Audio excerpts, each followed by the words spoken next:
ஆமா, நல்லாசிரியர் பல என்று போல் என்று வாழ்க வாழ்க வாழ்க. அருமையான வரவேற்பு. என்னை வரவேற்ற உன்னை வாழ்த்துவதன் கடமை அல்லவா? ஆகையால் எப்பேற்பட்ட வாழ்த்து சாமி? போலே உள் புன்னகை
வெள்ளை களை கொடுத்து வெள்ளை பணி கொண்டு வெள்ளை தாமரை வீட்டிருப்பால் வெள்ளை அரியாசனத்தில் என்னை அரசோடு சரியாசனத்தை வைத்த தாய் என்ன பெருமை கூறுகிறாம்.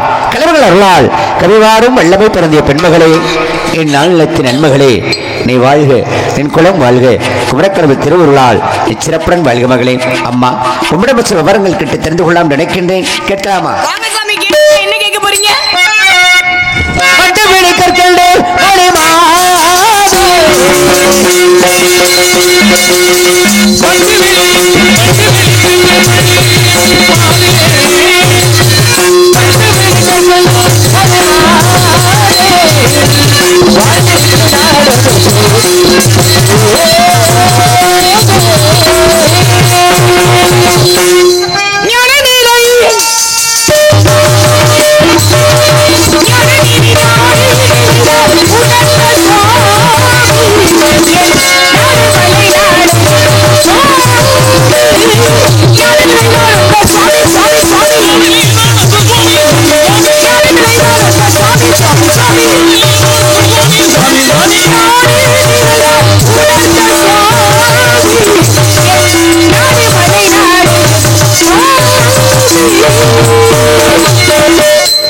மேற்கு பதாமலை வேங்கடன் நேர்வடைக்காம் ஆற்றுவதற்காம் பார்ப்பதற்கு பிறகு நிறுவனம் காதவன் தொண்டை நாராயண நாட்டு என்னும் பெருமைக்குரிய நாட்டில் பிறந்த பெண்மகளே, வெள்ளில் விடுபட்டு வரையும் கரை போல சொல்லில் சுவை கூட்டி சுருக்காக சுந்தர தமிழிலே பதினெழுத்த செந்தமிழ் பெண்ணே, அழகு, அறிவு, அமைதி இம்மூன்றும் ஒருங்கே அமைப்பற்ற அரணங்கே குறிஞ்சி, முல்லை, மருதம், நெய்தல், பாலை என்று சொல்லக்கூடிய 5 வகை இல்லங்களிலே 12 ஆண்டுக்கு ஒருமுறை பக்கம் சொல்வார்கள். அதிசயமாக குறிஞ்சி வளர். அப்பற்பட்ட குறிஞ்சி வளர் பொத்து குழங்கும் குமரக்கடவுள் குடிகொண்டு தொண்டை நாடு நல்லது. இன்னும் உம்மிடம் என்று கேட்கலாமா? தந்தையின் பெயர்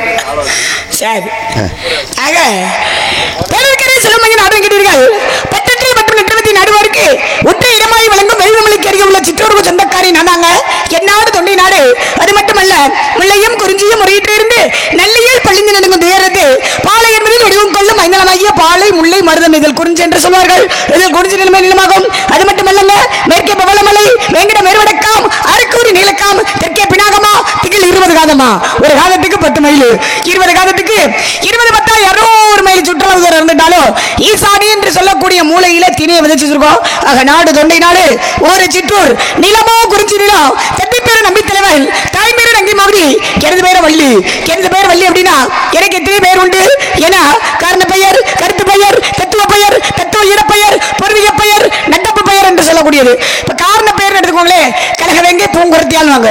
கருத்து பெயர் அப்படின்னா வேங்கை கரசின்னு சொல்லுவாங்க. தத்துவ பெயர் அப்படின்னா வெளிமலர்வாங்க. தத்துவ இடப்பெயர் அப்படின்னா பசுங்கிளியால் வாங்க. பூர்வீக பெயர் அப்படின்னா சுந்தரவல்லின்னு சொல்லுவாங்க. ஆக நடப்பு பெயர வள்ளி, வந்ததினக்கும் காவல், வைத்திருப்பது பரன், அடைந்திருப்பது பருவா. இதை என்னை பற்றி முழு விவரம். ஏன்னா வந்த உடனே அருமையான வாழ்த்து, பூ போலே உன் புண்ணையுடன் மற்ற மகிழ்வு. அதே சமயத்தில் முறையான பாடல், வண்டு ஒளி கற்கண்டு விழுமாதே நீ வாழ்ந்திருக்கக்கூடிய நாடு சொல்கோதேன்னு சங்கரன் போட்ட பிச்சையில வாழ்ந்துகிட்டு இருந்தாலும் பாஸ்கருடைய பாடல் கதை பாடல், சுவாமிகள் பாடல். இந்த பாடல்கள்லாம் பாடணும், கதை பாடல் பாடணும். பாடினாத்தான் நம்ம போட்டிருக்க வேஷத்துக்கே புண்ணியம். அதை தொட்டு ஆரம்பிச்சிங்க, மிக்க மகிழ்ச்சி. இருந்துட்டாலும் இவ்விடத்திலே விவரமாக கேட்க வேண்டும். உன்னுடைய நாமார் சொல்ல வேண்டும், அதை என்னுடைய காதார் கேட்க வேண்டும் அப்படின்றத நிற்கிறீங்க.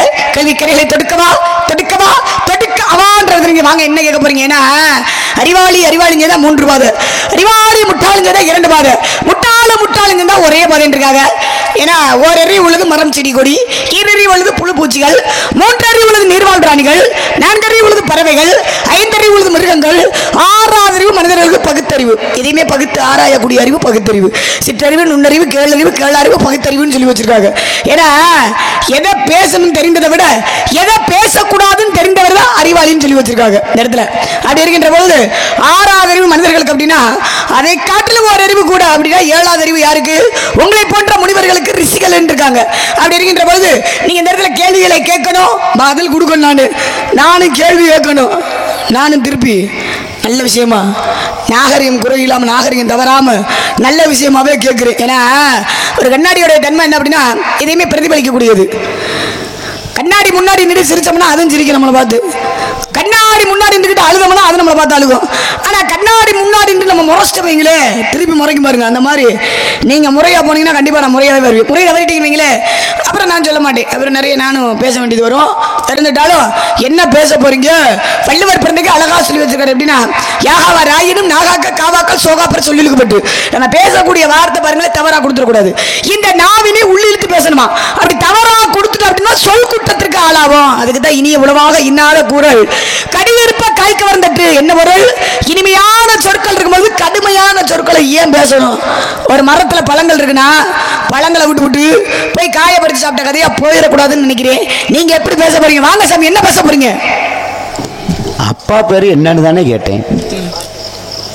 அதான் சொல்லி அனைத்தையும் சொல்லி முடிச்சிட்டீங்க. உண்மையிலே பாராட்டக்கூடிய விஷயம். பதவி வரும் பொழுது பணிவு அவசியம் என்று சொல்லியிருக்கிறார்கள். பணிவு மட்டும் இருந்தால் பத்தாது, துணிவும் இருக்க வேண்டும். உங்களை நான் பாராட்டுகின்றேன். சரிங்க. இருந்தாலும் சிறப்புகள் சொன்னீங்க. பெற்றவர்கள் பேணிக்க வரவையும் குற்றமிழ் மகள் என்ற கோட்பாடு இருந்தவையும் கச்சறிந்த வங்கை என்று காட்டாமல் காட்டுகின்ற சிற்றூர்மணத்தில் செல்வ குயிலே, உம்முடைய சிறப்பு மிக்க வரலாறு சீரிய ஏடு காணட்டும். இருந்தாலும் தாங்கள் இந்த இடத்துல எதற்காக வந்திருக்கிறீங்க? காவலுக்கு வந்திருக்கேன் சொன்னீங்க. காவலை எப்படி பார்த்துக்கிட்டு இருக்கீங்க? கண்ணு கருத்துமா பார்த்துக்கிட்டு இருக்கீங்க. ஏன் கண்ணு கருத்துமா பார்க்கணும்? என்னங்க அப்படி கேட்டுப்பிட்டீங்க? என்னுடைய அறுவடை சேரைக்கு வந்து அறுத்துட்டு போயிடலாமே. என்னுடைய வேலையே அதானுங்க. வந்தோடனே அறுவடையை பண்ணிட்டு நல்லா இருக்க முருகனுக்காக காவல் பார்த்துக்கிட்டு இருக்கேன். அப்பாவுடைய தயிர் சிறந்த கோவிலுமில்லை தந்தை செல்மிக்க மந்திரமில்லை அப்படின்னு அப்பாவுடைய வேண்டுதலுக்காக அப்பாவுடைய பேச்சு இருக்கணுங்க. கடமையை கண்ணு கருத்துமா கடமையை செல்வதற்காக தான் வந்திருக்கேன், செய்வதற்காக. ஏன்னா முருகனுக்காக வந்திருக்கீங்க. கண்டிப்பா முருகன் என்னுடைய குல கடவுள் அல்லவா? முருகனுக்காக தான் வந்திருக்கேன். அப்படி இருக்கின்ற பொழுது ஏன்னா முருகனுக்காகவே நான் பிறந்தவ. ஏன்னு கேளுங்களே, அப்பா நான் ஆரம்பத்திலே சொல்ல நீங்க பிறந்திருக்கீங்க என்னன்னு கேளுங்க. ஒத்துக்கிட்டா சேர்த்த இருங்க, கொஞ்சம் பொறுங்க. என்ன ஒத்துக்கிட்டான்னு என்ன சொல்ல வரேன்னு கேளுங்க.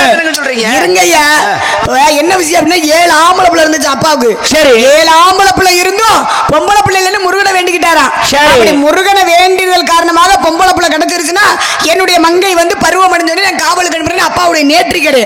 அப்ப முருகனுக்காகத்தானே நான் பிறந்தவன். முருகன் கொடுத்த புள்ள தானே நானே. என்னங்க அப்படி இருக்கின்ற பொழுது இந்த இடத்துல காவல் பார்க்கணும். எச்சம் எச்சில் எச்சானுவாங்க. அதென்ன எச்சம் எச்சில் எச்சா, அதுக்கு என்ன வித்தியாசம்? அதாவது எச்சம் அப்படின்னா அந்த சொல்லுவாங்களா பறவைகள்லாம் எச்ச விட்டுது அப்படின்னு, அந்த கழிவு அப்படின்னுவாங்கல்ல, கழிவு மலம். அதே போல எச்சில் அப்படின்னா துப்புர எச்சியும் இருக்கு, உமிழ்நீர் தான், உமிழ்நீர். அதே போல எச்சாவிடா படி பாதுகாக்கணும்னா 2 பேரும் புணர்ச்சி அப்படின்னா பறவைகள் புணர்ந்து விடக்கூடாது. பறவைகள் பசிப்பதற்காக புசிப்பதற்காக வர்றதுக்காக நாங்க பறவையை விரட்ட கிடையாது. இருந்தாலும் இங்க முருகனுக்காக காவல் பார்த்து, முருகனுடைய இடம், முருகனுடைய இடத்திற்கு வந்து முருகனுக்காக நாங்க காவல் பார்க்கும் பொழுது ஒரு ஆணின பறவையோ ஒரு பெண்ணின பறவையோ இந்த இடத்துல புணர்ச்சியில ஈடுபட வந்துடக்கூடாது அப்படின்ற ஒரு காரணத்துல தான் எச்சாவடா படி நாங்க பாதுகாத்துக்கிட்டு இருக்கோம். பாருங்களே, கல்லால் அடிக்கல, ஆனா சொல்லால நாங்க முருகபெருமான, அது முருகனுடைய ஓம் என்ற பிரணவ பொருள், முருகனுடைய ஆலோலம் அகாரம் உகாரம் அகாரம் என்று சொல்லக்கூடிய முருகனுடைய ஓம் என்ற மந்திரத்தை வச்சு வானம் பாடி வரும் முருகை கானத்தால் விரட்டிக்கிட்டு இருக்கோம் சாமி. இப்படி எல்லாம் எங்க வந்து இதற்காக சொல்லால அடிக்கிறோம் சொன்னீங்க. ஒரு காலத்தில் வெள்ளால் அடிச்சான் அசுரனாகப்பட்டவன். எதற்காக? பாசுபத கணையை பெற வேண்டும் அப்படிங்கிற காரணத்திற்காக. பிரம்பால் அடித்தான் அரிமர்த்தன பாண்டியனாகப்பட்டவன். ஏன்? பெட்டுக்கு மண் சுமக்கும் பொழுது சிவபெருமான் அணைய கட்டம்தான் குறுக்கும் இருக்குமா விளையாட்டு காமிச்சிருந்தா, அதனால பிரம்பால் அடித்தான். செருப்பால மிதித்தான் திண்ணப்பனாகப்பட்டவன். அவன் 63 நாயன்மார்கள்ல கண்ணப்ப நாயனார் அப்படின்னு திகழ்ந்தான்.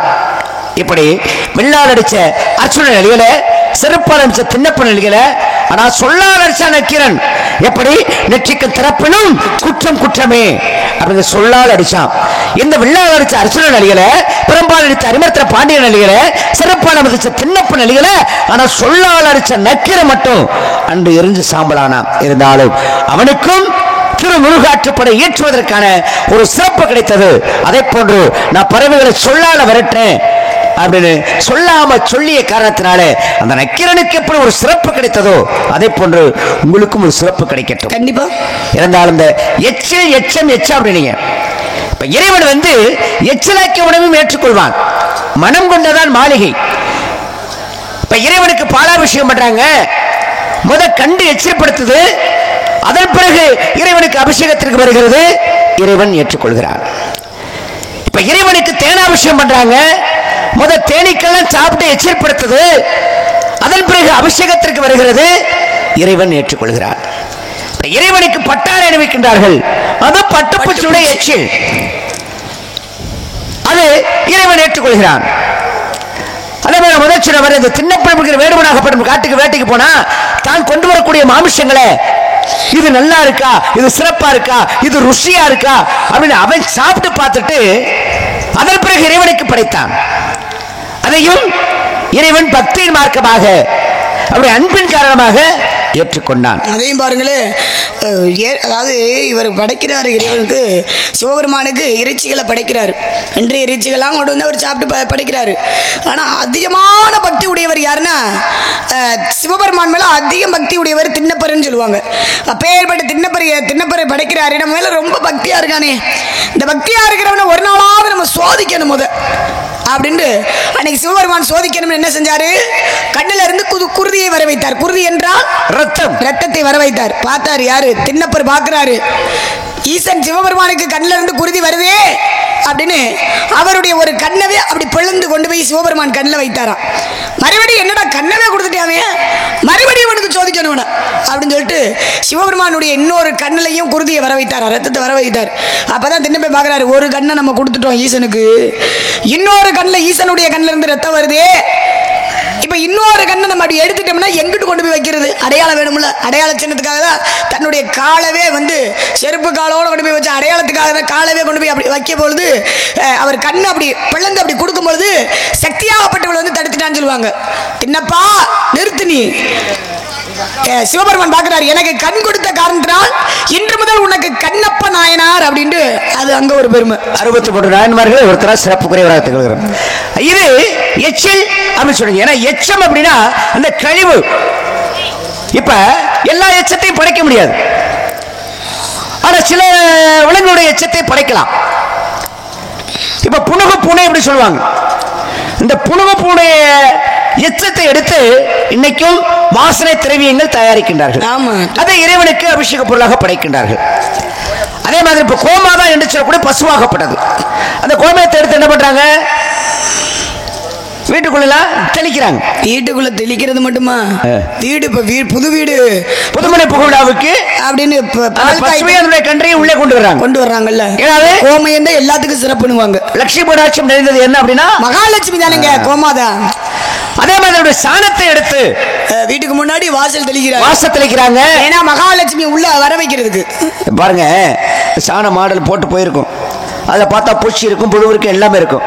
ஆனா அதே சாணத்தை எடுத்து பிள்ளையார் அப்படி ஒரு பிடி பிடிச்சு வச்சுட்டாங்க அப்படின்னா அது எத்தனை ஆண்டுகள் ஆனாலும் சரி அது பூச்சியும் வராது, புழுவும் வராது. அப்ப அந்த எச்சம் அந்த சாணத்தை என்ன பண்றாங்க, பண்ணிட்டாங்க? எருவா தட்டி அத திரும்ப எரிச்சு திருநீராக. அப்ப நீங்க சொன்ன மாதிரி திருநீர் இட்டார் யார் கட்டார் அப்படின்னாங்க. அப்ப அந்த திருநீரை எல்லோரும் சிவனை மறந்தார் யார் வாழ்ந்தார் அப்படின்னு இருக்காங்க. அன்பே சிவம் என்று சொல்லி இருக்கின்றார்கள். அப்பேற்பட்ட வகையிலே அந்த சாணத்தை எடுத்து எரித்து எருவை எரித்து திருநீராக இருக்கிறார்கள். அதுக்கு தான் சொன்னேன் சாமி, நாங்க புசிப்பதற்காக பசிப்பதற்காக வரக்கூடிய பறவை நாங்க விரட்ட கிடையாது. சரி, இந்த ஒரு காரணம், இந்த புணர்ச்சி எதுவும் ஏற்படக்கூடாது அப்படின்ற காரணத்துக்காக நாங்க விரட்டுறோம் அப்படின்னு. அப்ப இந்த புணர்ச்சியில ஈடுபடக்கூடாதுன்றதுக்கு விரட்டுறீங்க சொல்லிட்டு சுத்தபத்தமா இருக்கணும்ல, விரதம் இருந்து நாங்க காவல் பார்த்துக்கிட்டு இருக்கோம்.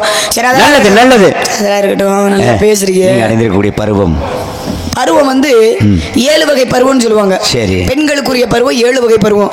பேதை, பெருமை, மங்கை, மடந்தை, அறிவை, தெளிவு, பேர் அப்படின்னு 7 வகை பருவம். இதுல நீங்க அடைந்திருக்கக்கூடியது 7 வகை பருவத்துல நான் அடைந்திருக்கக்கூடிய பருவமா 3வது பருவம் மங்கை பருவம் சாமி. அழகுள்ள பருவம். சரி, இருந்தாலும் இந்த பருவத்துக்கும் சரி அந்த உருவத்துக்கும் தகுந்த மாதிரி என்ன உங்களுக்கு ஒரு மாப்பிள்ளை பார்த்துட்டு வந்திருக்கேன். மாப்பிள்ளை பார்த்துருக்கீங்களா? ஆமா. மாப்பிள்ளை யாரு போய் கேட்டா உங்ககிட்ட? யாருமே போய் ஒரு பெண் வந்து எனக்கு ஒரு மாப்பிள்ளை பாருங்க, எனக்கு ஒரு மாப்பிள்ளை பாருங்கன்னு யாரும் சொல்ல மாட்டாங்க. என்னங்க என்ன மாதிரி ஒரு பெரியவங்க அந்த பெண்ணு ஒரு பருவம் அடைஞ்சிருக்கு, அதுக்கு தகுந்த ஒரு மாப்பிள்ளை பார்த்து அமைக்கிறவங்க யாருக்கிட்ட போய் சொல்லுவாங்க? தன்னந்தனியா ஒரு புள்ள நிக்கிறீ அப்படின்னா ஒரு சாமியார் வந்துகிட்டு உனக்கு மாப்பிள்ளை பார்த்துட்டு வந்திருக்கேன் நீ ஏத்துக்கிறியா அப்படின்னு அந்த புள்ள என்ன சம்மதம் கூட கூடியது நீங்க தானே. என்னையா அது மாப்பிள்ளை அப்பா அம்மா பெற்ற தாய் தந்தையை பார்த்து கேட்கலாம். கூட பிறந்த அண்ணன் தம்பி ஆளுக்கு ஒரு திசையில இருக்காங்களா அண்ணன் தம்பி, அப்பேற்பட்ட அண்ணன் தம்பிட்ட போய் நீங்க சொல்லலாம் உங்க தங்கச்சிக்கு மாப்பிள்ளை பார்த்து வந்திருக்கேன்ப்பா அப்படின்னு கூட சொல்லலாம். தன்னந்தனியா நான் நின்றுகிட்டு இருக்கேன், என்னைய பார்த்து வந்த உடனே போய் வாழ போறது நீங்க. அப்ப சம்மதம் முதல்ல தெரிஞ்சுனா நான் கேட்டுக்கிறேன் இருங்க. அப்ப வாழ போறது வீட்டுக்கு போய் நேரடியா நீங்க பொம்பளை புள்ளைய பார்த்து எந்த பொண்ணு இருக்கோ அந்த பெண்ணை பார்த்து கேட்டுருங்க. இங்க வந்திருக்கு நீங்க அது நீங்க வரல இல்ல அப்படி கிடையாது. இது நடைமுறையான ஒரு விஷயம் தான். நடைமுறைகள் இருக்கட்டும். இந்த இடத்துக்கு வந்திருக்கிறது நீங்க தான். நான் தான் வந்திருக்கேன். நான் இப்ப மாப்பிள்ளை உங்ககிட்ட கேட்கவே இல்லை, அவசியமே கேட்கலங்க. நான் சொல்றேன் உங்களுக்கு மாப்பிள்ளை வேணும்ல. நீங்க என்ன எனக்கு பெத்த தகப்பன அப்பனா? நான் உனக்கு சித்தப்பா மாதிரிமா? ஓ, சித்தப்பன் மாதிரியா? ஆமா. சரி சரி சரி, அதெல்லாம் இருக்கட்டும் சாமி. தங்களை பற்றி ஒரு சில விஷயம் கேட்கலாம் நான் நினைக்கிறேன். என்னை பற்றி? ஆமாங்க, கேளுங்க. நீங்க எங்க இருந்து வந்திருக்கீங்க? சத்யா. சத்யாவா? அவர் மேலூர்ல இருந்து வந்திருக்காரு. சத்யா சத்யா சத்யா சத்யா என்ன சாமி? சத்யானா நீங்க எதுக்கு என்ன சாமி? என் உண்மையான பேரே சத்யா தானே. நான் அதை கேட்கலையே. சரி, நான் இருந்து வர்றது சத்தியலோகம். சத்தியலோகத்துல இருந்து பூலோகத்துக்கு வந்து. ஆமாங்க, அப்படிதானுங்க. ஆமா. ஈரில 14 உலகம்ன்றாங்க. ஈரில 14 உலகத்துக்கு பேர் என்னன்னு தெரியுமா? பூலோகம், புவலோகம், கடலோகம், நவலோகம், நித்தியலோகம், சத்தியலோகம், மகரலோகம், அதலம், மிதலம், சுதலம், தராதலம், ரசதலம், மகாதலம், பாதாளம் என்று சொல்லக்கூடிய ஈரேழு 14 உலகங்கள். அஷ்டமா சித்துக்கள் என்பது அனிமா, மகிமா, கரிமா, லகிமா, பிராப்தி, பிரகாமியம், ஈசத்துவம், மச்சித்துவம் என்று சொல்லக்கூடிய அஷ்டமா சித்துக்கள் என்பது 8. இதிகாசம் என்பது 2. 2க்கு பெயர் என்ன சாமி? ராமாயணம், மகாபாரதம். வேதங்கள் என்பது 4. 4க்கு பெயர் ரிக், யஜுர், சாமம், அதர்வம் என்று சொல்லக்கூடிய யுகங்கள் என்பது யுகங்கள் 4. 4க்கு பெயர் என்ன? கிரேதாயுகம், திரேதாயுகம், துவாபரயுகம், கலியுகம் அப்படின்னு இருக்காங்க. கலியுகம் சொன்னீங்கல்ல, சரி கலியுகம் ஒரு பக்கம் இருக்கட்டும். கலைகள் என்பது எத்தனை? கலைகள் ஆயகலைகள் 64. 64 கலைகள். தத்துவம் என்பது 96 வகை தத்துவம். தர்மம் என்பது 92. 32 ஆகமங்கள் என்பது 28 அப்படின்னு சொல்லிருக்காங்க. வேற ஒண்ணும் இல்ல, இத கேட்டா நல்லா சொல்றீங்க, கேளுங்க. வாழ்க்கையில வருவதும் போவதுன்னு என்ன சொல்லுவாங்க? 2. 2க்கு பேரு ஒன்று இன்பம், இன்னொன்று துன்பம். வந்தால் போகாதது புகழும் பழியும், போனால் வராதது மானமும் உயிரும், நம்முடன் வருவது பாவமும் புண்ணியமும், அடக்க முடியாதது ஆசையும் துக்கமும், தவிர்க்க முடியாதது பசியும் தாகமும், பிரிக்க முடியாதது பந்தமும் பாசமும், எல்லாருக்கும் சமமானது பிறப்பும் இறப்பும் சொல்லிருக்காங்கல்ல. அப்ப பிறப்புன்னு ஒண்ணு இருந்தா இறப்புன்னு ஒண்ணு இருக்கும், இருந்தாகணும். ஒருமை பன்மைன்னு இருக்காங்க. ஏன்னா இல்ல என்ன ஒரு விஷயம் அப்படின்னா, இப்ப நாடகம் நடக்கக்கூடிய நாடகம் என்ன நாடகம் சாமி? நாடகம் நடக்கக்கூடிய நாடகம் குகனை மணந்த குறிஞ்சி மலர். குகனை மணந்த குறிஞ்சி மலராம். அப்பா அவர் உடனே சொன்னா வேடன் தேடிய மான். வேடன் தேடிய மான். வேடன் எதுக்கு இங்க தேடி வந்துகிட்டு இருக்காரு? மான் வருவார்ல. வருவாரு. சரி, அவர் வரட்டும். குகனை மணந்த குறிஞ்சி மலர். மலர் என்றாலே பூவையர் பெண்ணு. குகன் என்றாலே எம்பெருமான் முருகபெருமான். என்னங்க நாடகம் நடக்கக்கூடிய நாடகம் முருகன் சொன்னீங்கல்ல, ஆமா. அவர் யாரு கதைக்கு? கதாநாயகன். கதைக்கு கதாநாயகனே அவர்தான். குகனாகப்பட்டவர் எம்பெருமான் முருகப்பெருமான். எத்தனையோ பேர் உண்டு. கந்தன், கடம்பன், சரவணன், சண்முகன், ஓராறுமுகன், ஈராறுகடன், செட்டி, அருமேந்தன், விஷாலன், காங்கையன், கார்த்திகன், தகப்பன் சுவாமி, நிறைய பேர் இருக்கு. ஆமா. அப்ப அப்பேற்பட்ட எம்பெருமான் முருகப்பெருமான். முருகப்பெருமான் என்ன கடவுள்? கலியுக கடவுள், தமிழ் கடவுள். அப்பேற்பட்ட கலியுக கடவுள். அண்ணே ஒரு கேள்வி கேப்பமா நாரதர்ட்ட. அதான் கேட்டுக்கிட்டு தானே இருக்கீங்க. நான் கேட்கவே ஆரம்பிக்கவே இல்லையே. நான் நல்லா கேட்பேன். அப்படி சொல்லுனே. நல்லவே என்ன பதில் சொல்றாப்லையா? சரி, நல்லா கேட்பேன். நல்லா கேட்பேன். நல்ல விஷயமாவே கேட்பேன். கேளுங்க. சரி, கேளுங்கள் தரப்படும், தட்டுங்கள் திறக்கப்படும், தேடுங்கள் கிடைக்கும் அப்படின்னு இருக்கீங்க. இப்ப கலியுக கடவுள் முருகப்பெருமானிங்க. இந்த முருகப்பெருமானுடைய தந்தை யாரு? சிவபெருமான். சிவபெருமானுக்கு எத்தனை முகங்கள் உண்டு? 5 முகங்கள் உண்டு. 5 முகங்கள். என்ன முகங்கள்? ஈசானம், தத்புருஷம், அகோரம், வாமனம், சத்தியஜாதம் அப்படின்னு இருக்காங்க. இப்ப சிவபெருமானுடைய பிள்ளை முருகப்பெருமானிங்க. முருகனுக்கு எத்தனை மொத்தம் பிள்ளைன்னா எத்தனை பிள்ளைன்னு சொல்லுவீங்க? இல்ல, பொதுவான ஒரு கருத்து. முருகனுக்கு மொத்த பிள்ளை எத்தனைன்னா பொதுவான சிவபெருமான். அதான் சிவபெருமான். விநாயகப்பெருமான், முருகப்பெருமான், ஹரிக்கும் அரனுக்கு பிறந்த ஐயப்பனாகப்பட்ட. ஆக சிவபெருமானுக்கு 3 பிள்ளை. உலகத்துக்கு தெரிந்தது முழுமுதற் கடவுள் விநாயகபெருமான், தமிழ் கடவுள் முருகபெருமான், ஹரிக்கு அரனுக்கும் சொன்னீங்கல்ல ஹரியர சுதன் ஐயப்பனாகப்பட்டவர். இது எல்லோருக்கும் தெரியும். இப்ப விநாயகபெருமான் நெற்றியில் என்ன போட்டிருக்காரு? பட்டை போட்டிருக்காரு. பசுபதி பாசம் பிடிச்சிருக்கும். அது அப்பா சிவன் என்ன போட்டிருக்காரு? அதே பட்டை தான், சிவ சின்னம். பசுபதி பாசம் என்று சொல்லக்கூடிய முப்பட்டை சிவபெருமான் அணிஞ்சிருக்காரு. அதே போல விநாயக பெருமானும் பசுபதி பாசம் என்று சொல்லக்கூடிய முப்பட்டை அணிஞ்சிருக்காரு. அடுத்த தமிழ் கடவுள் முருகபெருமான் நெற்றியில் என்ன போட்டிருக்காரு? பசுபதி பாசம் பட்டை அணிந்திருக்கிறார். அடுத்து அவர் தம்பி யார சொன்னீங்க? ஹரியரசுதன் ஐயப்பன். ஐயப்பன் நெற்றியில் என்ன போட்டிருக்காரு? அவர் நாமம் இருக்கிறார். நாமம் போட்டிருக்காரு. ஆமா. சரி, என்னன்னே எல்லாரும் உங்களே தான் பார்க்குறாங்க, எங்களை பார்க்க மாட்டாங்க. என்னமோ சொல்லிட்டு இருக்கீங்கன்னு. சரி, சிவபெருமான் நெற்றியில் பட்டை போட்டிருக்காரு. அவர் புள்ள 3 பிள்ளையில விநாயக பெருமான் நெற்றியில் பட்டை போட்டிருக்காரு. அவர் இன்னொரு புள்ள தமிழ் கடவுள் முருகப்பெருமான் நெற்றியில் பட்டை போட்டிருக்காரு. ஆனால் ஹரியரசுதன் அவருக்கு பிறந்தவர் தானே, அவர் மட்டும் ஏன் ராமம் போட்டிருக்காரு? என்ன சொல்லாதீங்க. என்ன சொல்றீங்க? சொல்லக்கூடாது. நாரதர் சொல்றாரான்னு பார்க்கணும். ஏன்னா எல்லாரும் சிவச்சின்னம் அடைந்திருக்கின்றார்கள். அந்த சிவனுக்கு பிறந்தவர் தானே ஐயப்பன். அவர் மட்டும் ஏன் பட்டை போடாம நாமம் விட்டிருக்கிறார்? ஒரு விஷயம், ஹரிக்கும் அரனுக்கும் சிவனுக்கும் பெருமாளுக்கும் பிறந்தவர்னு சொல்றாங்க. அதுதானே உண்மை. ஆமா. அப்ப சிவனுக்கும் பெருமாளுக்கும் பிறந்தவர் ராமம் போடையில அதை சேர்த்து பட்டையும் சேர்த்து கூட போட்டுக்கலாம்ல. ஏன் ராமம் மட்டும் போட்டிருக்காரு? என்ன காரணம்? நீங்க எப்படி கானகத்துல உங்க தந்தை நம்பின்னு சொன்னீங்களே, சரிங்க, அவர் கண்டெடுத்தாரோ அதே போன்று இந்த ஹரிக்கும் அரனுக்கும் ஐயப்பனாக அப்படி பிறந்திருக்காரு. அவங்க என்ன பண்ணாங்க? அப்படியே போட்டு போயிட்டாங்க. அந்த தருணத்துல இந்த பந்தல மன்னனாகப்பட்டவன், அவர் எந்த நாட்டு மண்ணு? அதான் பந்தல நாட்டு மண்ணுன்னு சொல்லிட்டேனே. சரி சரி, கேரளா அங்கேதானே இருக்கு. சரி சரி. இப்போ நீங்க சிற்றூர் அப்படின்னா அது பகுதி எங்க இருக்கு? தொண்டை நாடு. அதுக்குள்ள கட்டப்பட்டது. அதே மாதிரி இந்த பந்தல மன்னனாகப்பட்டவன் கானகத்திற்கு வருகின்றான், வேட்டைக்கு வருகின்றான். அவனுக்கு குழந்தை இல்லை வெகு நாட்களாக. உங்க அப்பாவுக்கு எப்படி குழந்தை இல்லாம வேண்டினாரோ அதே போன்று அவனும் வேண்டிக் கொண்டான்.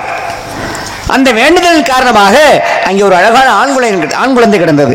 இங்கே கிடந்தது, நீங்க பெண் குழந்தையா கிடந்தீங்க. நான் அப்படித்தான் சொல்லி காட்டுவேன். சரி, சொல்லிருங்க. சரி, சொல்லிடுறேன். எனக்கு என்ன, அப்படி இந்த பந்தல மன்னன் கானகத்திற்கு வேட்டைக்கு அந்த குழந்தையை எடுத்து வளர்த்தான்.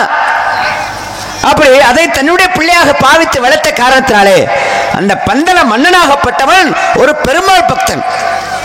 பெருமாள் என்ன செய்கின்றார்? ராமம் அணிகின்றார். அப்ப அந்த பந்தல மன்னனாகப்படும் ஒவ்வொரு நாளும் ராமம் அணியும் பொழுது அதை பார்த்து கொண்ட சிறுவனாகப்பட்ட குழந்தையாகப்பட்ட ஐயப்பன் மணிகண்டன் என்ன பண்ணா? அதே நாமத்தை இட்டான். மணியோட மணிகண்டன்.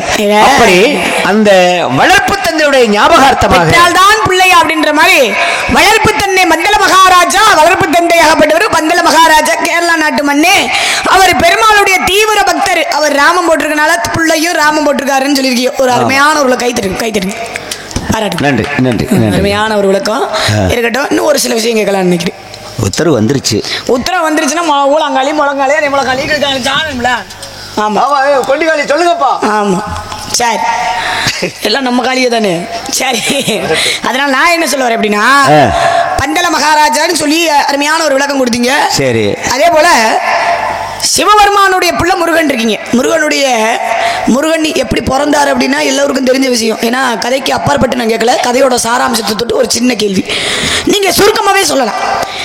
சிவபெருமானுடைய பிள்ளை முருகபெருமான் எப்படி பிறந்தார் அப்படின்னா எல்லோருக்கும் தெரிந்தது. சிவபெருமான் நெற்றிக்கண்ணால 6 தீப்பொறிகளாக தோற்றுவிக்கப்பட்டவர் அப்படின்னு தெரியும் எல்லோருக்கும். இதனுடைய பிறப்பின் ரகசியம் என்ன? முருகபெருமானுடைய பிறப்பின் ரகசியம் என்ன? அவர் பிறந்தாரா, தோற்றுவித்தவரா, உற்பத்தி ஆக்கப்பட்டவரா அப்படின்ற விஷயத்தை கொஞ்சம் விவரமா எடுத்து சொல்லுங்க பார்க்கலாம். என்னன்னு நான் விவரமா எடுத்து சொல்றது இருக்கட்டும். சரி, இவ்வளவு நீங்க கேட்டீங்க, நான் பதில் சொன்னேன்ல. சரி, அந்த கேள்வி இருக்கட்டும். நான் கேட்கலாமா?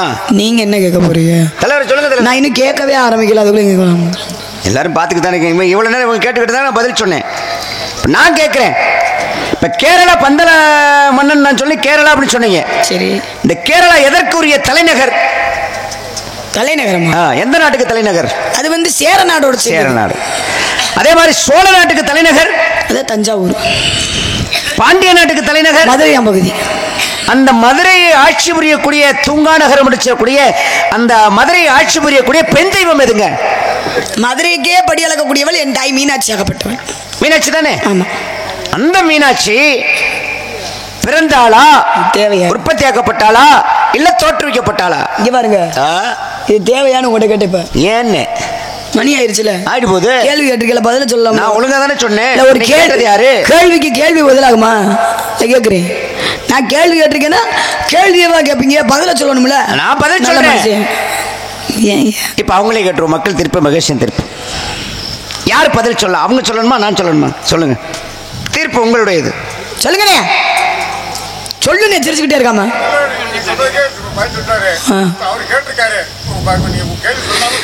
சரி,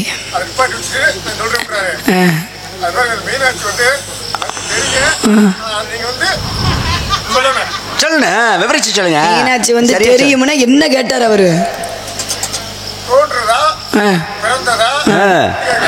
பரவாயில்ல, ரொம்ப கவனமா இருக்காரு. அதனால நான் கேட்கிறேன். அண்ணனுக்காக ஒரு பாராட்டுங்க. அப்படி கவனம் இருக்கணும், இப்படி இருக்கணும். ஏன்னா நீங்க ஒரு கேள்வி கேட்டீங்க, அதை கொஞ்சம் நிறுத்தி வச்சுட்டு அவர் உங்கள்கிட்ட கேள்வி கேட்டிருக்காரு. மீனாட்சி பிறந்தாங்களா, தோற்றுவித்தாங்களா, உற்பத்தி அப்படின்னு அருமையா சொல்லி. வேற ஒண்ணு இல்லைங்க. நீங்க பிள்ளைய கேட்டீங்க, நான் தாயா கேட்டிருக்கேன், அவ்வளவுதான். ஓ, தாய் இல்லாமல் பிள்ளை வர முடியுமா? முதல்ல தாய்மைக்கு தானே முதல்ல. மாதா பிதா குரு தெய்வம். அப்ப தாய் தான் முதலிடம். சரி சரி, அப்ப மாதா தான் முதலிடம். சொல்லுங்க, நீங்க சொல்லுங்க. நான் சுருக்கமா சொல்லிடுறேன், மணி ஆயிடுச்சுல, அதனால நம்ம முடிச்சிருக்கோம். அதாவது என்ன காரணம்னா, மீனாட்சியாகப்பட்டவள் தோற்றுவிக்கப்பட்டவள். எப்படின்னா மலையத்துவச்ச பாண்டியனுக்கும் காஞ்சன மாலைக்கும் தோற்றுவிக்கப்பட்டவள். ஒரு யாகம் வளர்க்குறாங்க, அஸ்வமேதி யாகம், 100 யாகம். இந்த அஸ்வமேதி யாகம் வளர்க்கின்ற பொழுது இந்திரனாகப்பட்டவர் வருவாரு. வந்துட்டு நீங்க அஸ்வமேதியாக வளர்க்கக்கூடாது, உங்களுக்கு குழந்தை இல்லாத காரணத்தினால அஸ்வமேதி குதிரை யாகம் வளர்க்குறீங்க, நீங்க 99 யாகம் புத்திரகாமஸ்தியாக வழங்கன்றாரு. குழந்தை இல்லை அப்படின்னா புத்திரகாமஸ்தியாக வழங்கன்றாரு. அப்ப மலையதோஷ பாண்டியனும் காஞ்சனமாலையும் புத்திரகாமஸ்தியாக வளர்க்குறாங்க. அந்த புத்திரகாமஸ்தியாகத்தால தோற்றுவிக்கப்பட்டவள். ஏன் புத்திரகாமஸ்தியாக வளர்க்க சொல்றாரு அப்படின்னா, 100 யாகம் வளர்த்தாங்கன்னா இந்திரனுடைய பதவி பறிபோயிருமா மலையதோஷ பாண்டியனுக்கு. அதனால புத்திரகாமஸ்தியாக 99 யாக வழங்குன்றாரு. அப்ப அந்த புத்திரகாமஸ்தியாக வளர்க்குறாங்க மலையதோஷ பாண்டியனும் காஞ்சனமாலையும். இந்த புத்திரகாமஸ்தியாகத்தால தோற்றுவிக்கப்பட்டவள் யாருன்னா என் தாய் மீனாட்சியாகப்பட்டவள், தடாதகை பிராட்டியார். மீனை போல விழித்து கொண்டதால் மீனாட்சின்னு ஒரு பேர் உண்டு. தூங்கா நகரம் சாமி சொன்னார்ல, அந்த மாதிரி. ஏன்னா மீனுக்கிட்ட இமைகள் கிடையாது, அதனால மீனை போல விழித்து கொண்டது மீனாட்சி அப்படின்வாங்க. மதுரையவே ஆட்சி புரிகிறவள். ஆக புத்திரகாமஸ்தியாகத்தால தோற்றுவிக்கப்பட்டவள். அவள் பிறக்கும் பொழுது, தோற்றுவிக்கும் பொழுது எப்படி தோற்றுவித்தாள் அப்படின்னா, 3 கொங்கையோட 3 வயதோட கிளி கொண்டையோட நகை அணுகலனுடைய தோற்றுவிக்கப்பட்டவள் என் தாய் மீனாட்சியாகப்பட்டவள். அப்ப மலையதோஷ பாண்டியனுக்கும் காஞ்சனமாலைக்கும் புத்திரகாமஸ்தியாக தோற்றுவிக்கப்பட்டவள். இதான் நீங்க தடாதகை பிராட்டியார். 3 கொங்கையோட பிறந்தாங்க அப்படின்னு சொன்னீங்க இல்லையா? அந்த 3 கொங்கையோட பிறந்ததுனால கொஞ்சம் ஆணவம் அகம்பாவம் இருந்தது. நீங்க சொல்லக்கூடிய அந்த தடாதகை பிராட்டி என்று சொல்லக்கூடிய மீனாட்சி ஆகப்பட்டவள். அந்த 3 கொங்கையில ஒரு கொங்கை எப்ப மறைந்தது? ஒரு கொங்கை எப்ப மறந்ததா? சிவபெருமான் பார்த்த காம பார்வையால ஒரு கொங்கையாகப்பட்டது மறைந்து விட்டது. ஒண்ணு மறைஞ்சிருச்சு. சரி, அந்த மறைந்த கொங்கை இப்ப எங்க இருக்கு? ஆரியா மறைந்த கொங்கை எங்க இருக்கா? அப்படிதான் கேட்பேன். என்னன்னு? அது சரி. அந்த ஒண்ணு எங்க? 2 எங்க இருக்கு? இதே வாழைப்பழம் கதை மாதிரி இருக்கு. சரி, ஆக ஒரு கொங்கை எப்ப மறைக்கப்பட்டது, எப்ப மறைந்தது அப்படின்னா சிவபெருமான் பார்த்த காம பார்வையால மறைந்து விட்டது. அது கையில பார்த்தாரு. அது கையிலங்கிறியா? சரி, ஒரு கொங்கை இப்ப எங்கன்னு கேக்குறீங்க? 2 இருக்கு. இப்ப ஆலயம் இருக்குல்ல, பொதுவா ஒரு ஆலயம் ஒரு கோவில் இருக்கு அப்படின்னா அந்த ஆலயத்துக்கு முன்பதாக வட்ட வடிவமா ஒண்ணு சொல்லுவாங்கல்ல, பலிபீடம் சொல்லுவாங்க. அந்த பலிபீடத்தை அதை குறிக்கப்பட்டது அப்படின்வாங்க. அதுதான் குறிக்கின்றது அப்படின்வாங்க பலிபீடம். அதுல எனக்கு ஒரு சந்தேகம். பலிபீடம்ன்றீங்க இல்லையா, போய் ஆடு கோழி அதை வெற்ற இடமா? கற்பூரம் ஏத்துவாங்கல்ல, என்னுடைய கற்பு பரிபூர்ணமாக இருக்கிறது அப்படின்னு கற்பூரம் அப்படின்வாங்க. அந்த இடத்துல போய் நின்று மனதார தெய்வத்தை பார்த்து வேணும். இப்ப தேங்காய் உடைக்கிறாங்கல்ல, தேங்காய் கொண்டு போனவங்க ஏன் மாங்காய் கொண்டு போயிருக்கலாம்ல கோயிலுக்கு? ஒரு கொய்யா பழத்தை கொண்டு போயிருக்கலாம்ல, ஒரு ஆப்பிள கொண்டு போயிருக்கலாம்ல, ஏன் தேங்காய் வாழைப்பழத்தை கொண்டு போறாங்க? தேங்காய் ஏன் கொண்டு போய் உடைக்கிறாங்க அப்படின்னா அபிஷேகத்துக்கு கொண்டு போறாங்க. ஏன்? ஏன்னா பொதுவாகவே அபிஷேகம் என்றாலே அபிஷேகத்துக்கு 5 பொருள்: தேங்காய், வாழைப்பழம், கற்பூரம், அகர்பத்தி, பூ என்று சொல்லக்கூடிய 5 பொருள். இந்த தேங்காயை ஏன் உடைக்கிறாங்க அப்படின்னா தேங்காய்க்கு மேல இருக்கு பாருங்களே ஓடு. இந்த தேங்காய்க்கு மேல இருக்கக்கூடிய ஓடு வந்து மனித உடம்புல இருக்கக்கூடிய தோலையும் சதையும் குறிக்கின்றதுன்னு சொல்லுவாங்க. தேங்காயை உடைத்துட்டோம் அப்படின்னா என்ன வரும்? தேங்காய் தண்ணீர் வரும். இந்த தேங்காய் தண்ணீரை மனித உடம்புல ஓடக்கூடிய குருதியை குறிக்கின்றது. குருதி என்றால் ரத்தம், ரத்தத்தை குறிக்கின்றதுன்னு. அதே போல இந்த தேங்காயை உடைச்சிட்டோம் அப்படின்னம்னா அது ஒரு வெள்ளை, அதாவது வெள்ளை நிறமா இருக்கும்ல, பருப்பாகப்பட்டது. பருப்பு வந்து வெள்ளை நிறமா இருக்கும். அப்ப மனிதனுடைய உள்ளமும் இந்த தேங்காயுடைய பருப்பாகப்பட்டது வெள்ளை நிறமாக வெள்ளை நிறமாக இருக்கின்றதோ இதே போலதான் என்னுடைய உள்ளமும் வெள்ளை உள்ளமாக இருக்கின்றது. இதை ஏற்றுக்கொள்வாயாக இறைவா, இந்த உலகத்தில் என்னை படைத்தாயோ இதை ஏற்றுக்கொள்வாயாக அப்படின்ட்டு அதை கொண்டு போய் நம்ம படைக்கிறோம், அபிஷேகம் பண்றோம். அதே போல வாழைப்பழத்தை எங்க படைக்கிறாங்க? வாழைப்பழத்துக்கு ஏன் அபிஷேகம் பண்றாங்க? அது விதையே கிடையாது, திரும்பவும் முளைக்காது. அதனாலதான் வந்து வாழையடி வாழையான்னு சொல்லுவாங்கல்ல. அப்ப இறைவனை அடைவதற்கு, முக்தி அடைவதற்கு வேற பிரமா நிலை வேண்டும் அப்படின்னு. அதே போல அகர்பத்தி வச்சு கொளுத்துறாங்கல்ல, அகர்பத்தி ஊதுபத்தி. ஆமா, அது தன்னைத்தானே கரைத்துக் கொள்கிறது, தகர்த்துக் கொள்கிறது அல்லவா? கரைத்துக் கொள்ளுதுல, கரைஞ்சுக்கிட்டே போகுதுல்ல. அதனாலதான் இறைவா இது தன்னைத்தானே இந்த அகர்பத்தி ஆகப்பட்டது எப்படி கரைத்துக் கொள்கிறதோ என்னுடைய உள்ளத்தில் கூட அகந்தையே அழித்துக் கொள்கிறது. அகந்தையே அப்படியே ஆணவம் இல்லாம கரைத்துக் கொள்கிறேன் அப்படின்ற மாதிரி இருக்கு. பிறப்பின் ரகசியம் கேட்டீங்க இல்லையா? சுருக்கமா சொல்றேன். ஏன்னா அது ரொம்ப விரிவா சொல்ல வேண்டிய சூழ்நிலை ஏற்படும். அவர் தயாரா வந்துட்டாரு. அதனால உங்களுடைய அனுமதியோட சுருக்கமா சொல்லிடுறேன். சிவனுடைய நெற்றிகள் இருந்து 6 தீப்பர்கள் வருகின்றது. இந்த 6 தீப்பர்களையும் அக்னி பகவான் ஏந்தி வருகிறான். அப்படி அக்னி பகவான் ஏந்தி வரும் பொழுது ஒரு யாகம் நடத்த வேண்டும் என்றால் முதலில் ரிஷிகளை அழைக்க வேண்டும், குழந்தை பிறக்க வேண்டும், யாகம் நடத்த வேண்டும். அந்த யாகத்தை நடத்துவது தகுதியானவர்கள் யாருன்னு பார்த்து சப்த ரிஷிகளை கூப்பிடுறாங்க. சப்த ரிஷிகளும் இங்க வர்றாங்க. அப்ப ரிஷிகள் வரும்போது ரிஷி பத்திரிகளும் அங்க வர்றாங்க. இதை பார்க்கின்றான் அக்னி பகவான் ஆகப்பட்டவன். அந்த ரிஷி பத்திரிகள் மேல ஆசைப்படுறான். இதை அறிகின்றால் அவருடைய மனைவியாகப்பட்ட சுவாகாதேவி. ஆகா, நம்ம புருஷன் பிறர் மனைவி மேல ஆசைப்படுறாரு, அந்த ரிஷிகள் ஏதாவது சாபத்தை கொடுத்துட்டாங்க அப்படின்னா நம்ம புருஷன் இல்லாம போயிடுவாரு அப்படின்னு நினைச்சு இந்த சுவாகாதேவியாகப்பட்டவன் என்ன பண்றா அப்படின்னா அந்த ரிஷி பத்திரிகளுடைய வடிவத்தை எடுக்கிறா. அப்ப 6 பெண்களுடைய வடிவத்தை எடுத்தா ஒரே ஒருத்தருடைய வடிவத்தை மட்டும் எடுக்க முடியல. 6 பெண்களுடைய வடிவத்தை எடுத்து மீண்டும் அக்னி பகவான் கூறுகின்றால் அந்த அக்னி பகவான் என்ன பண்றான்? அந்த நெருப்பு பொறிகளை வாயு பகவானிடம் ஒப்படைக்கின்றான். வாயு பகவான் கங்கையில விடுகின்றான். கங்கையாகப்பட்டவள் சரவண பொய்கைக்கு கொண்டு வருகின்றாள். சரவண பொய்கையிலே 6 தாமரைகள் நீர்த்தி விலைகளாக அகிலாண்ட ஒரு பிரம்மாண்ட நாயகி நிச்சக்கூடிய ஆதி பராசக்தி ஒட்டுக் கொண்டிருக்கின்றாள். இப்ப தீ எரியுது அப்படின்னா அந்த தீயை அணைப்பதற்கு என்ன வேணும்? தண்ணீர் வேணும். தண்ணீர் வேண்டும். அப்ப அங்கிருந்து வருவது நெருப்பு, இங்கே காத்திருப்பது நீர். அந்த நீரும் நெருப்பும் ஒன்றாகின்றது. 6 தாமரை இலைகளிலே 6 குழந்தைகள் பிறக்கின்றது. அந்த 6 குழந்தைகளையும் கார்த்திகை பெண்கள் எடுத்து வளர்க்கின்றார்கள். 6 குழந்தைகளையும் ஆதி பராசக்தி அந்த பார்வதி கட்டி அணைக்கின்றாள். 6 உருவமும் ஓர் உருவமாக மாறுகின்றது. இப்ப சுருக்கமா சொல்லியிருக்கேன். அடுத்த முறை இந்த பகுதியில் வரும்போது நிறைய விரிவா பேசலாம். இதுல வந்து பிறப்பும் இருக்கின்றது, உற்பத்தியும் இருக்கின்றது, தோற்றமும் இருக்கின்றது, 3ம் இருக்கின்றது. ஒரு பாராட்டு. இதுதான் முருகனுடைய பிறப்பின் ரகசியம். நன்றி. அப்படிங்கிற காரணத்துக்காக வந்த விஷயத்தை சொல்லுங்க. மாப்பிள்ளை பேர சொல்லுங்க. மாப்பிள்ளை பேரு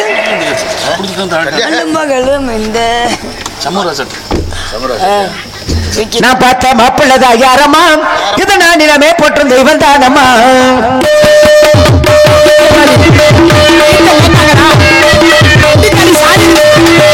செய்ய போறா பாரமா, பேரு கண்ட சாதி தானம்மா.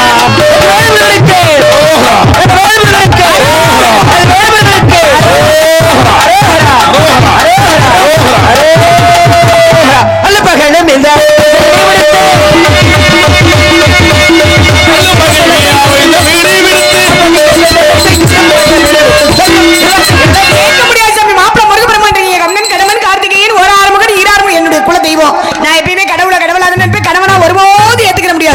அதனால நான் என்ன சொல்ல வரேன் அப்படின்னா, சாமி என்ன தொழில் பார்க்கிறாரு?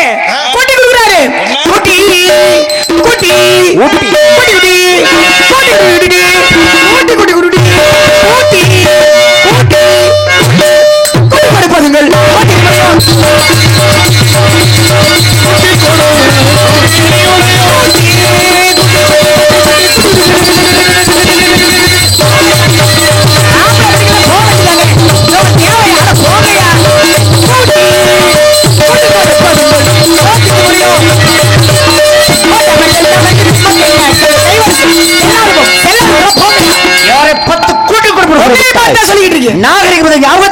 பேசிவிட்டாய். அறிவிலாருக்கு அறிவையும், அன்பிலாருக்கு அன்பையும், பண்பிலாருக்கு பண்பையும், இப்படி எல்லாருக்குமே கூட்டிக் கொடுப்பதன் வேலை. அதனால சூரிய அஸ்தமனத்திற்கு உன்னை என்ன முருகனுக்கு கிடைமுருக காட்டாவிட்டால் நான் நாரதம் அல்ல, இந்த பாரதத்திற்கு முடிச்சு பிரம்ம முடிச்சும் அல்ல. இது சத்தியம், இது சத்தியம், இது சத்தியம். நான் சென்று வருகிறேன். நாராயண நாராயண நீங்க பொங்கல் என்ன 2 பேரும் முருகா நீங்க எங்க இருக்கீங்க? முருகா முருகா நீங்க எங்க இருக்கீங்க? முருகா நீங்க எங்க இருக்கீங்க? ஏய் நான் என் காதலனை தேடுறேன். நான் தானா? இன்னும் தெரிந்தலையா ராமதாஸ்? இன்னும் சொரட்ட. முருகா சீக்கிரம் வாங்க முருகா. நீங்க எப்ப வருவீங்க? நீங்க எப்படி வருவீங்க? முருகா சீக்கிரம் வாங்க முருகா வாங்க.